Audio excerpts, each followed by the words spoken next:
Mummy બોલો બેટા, જય શ્રી કૃષ્ણ, જય ગેર મહારાજ, જય દ્વારકાધીશ, સરળ મહાદેવ. કેમ છો બધા મિત્રો? મજામાં? સ્વાગત છે મારા મિની બ્લોગમાં. આવી જાઓ મિત્રો, ચા અને ઠંડી ઠંડી પૂરી ખાવા. ખાલી દૂધ પાકની પૂરી બનાવી હતી એટલે એટલી પડી. બરાબર.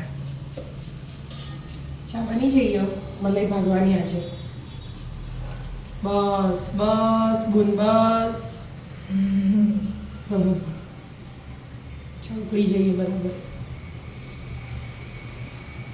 વિદ્યાન શામનો જો નાસ્તો નહીં કરવાનો, આપણે બેન જ કરવાનો. હા, ચાલી રહેશે.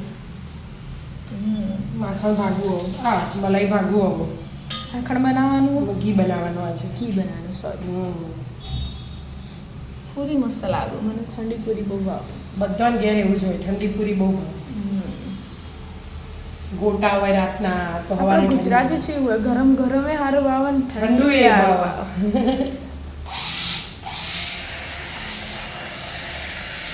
આજે મલાઈમાંથી ઘી બનશે. હવે 11 આવશે ને ઉપવાસ બધા. પછી સુખડી બનાવવા થાય. બનાવી ઘી બને. ફરી ઘી પછી પોચમ એ તો જો પોચમ આવશે ને, આ કાલે જઈ પોચમ. ખુલે કરવાની. આ કાલે જઈ અજવાળી બીજી અંધારીમાં આપણે પોચમ 6 સાતમ આપણે કરીએ.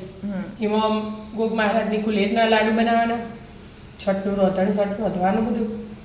સાતમે સીતા માતાનું કરવાનું, બરાબર. આઠમે કૃષ્ણ ભગવાનનું કરવાનું, પછી નુમનું પાયણું કરવા. એટલે લાઈન સર એટલે ઘી જોવા બહુ 4-5 દિવસ. એટલે ઘી બનાવો. ડબ્બો ભરી દઉં ખરું. ઘરનું ઘી.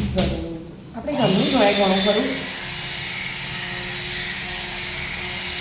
તૈયાર થઈ ગયું છે આમ? વિદ્યા ચા ઠંડી કરવા કાઢ દે. આમ કપડો જ પહેરે.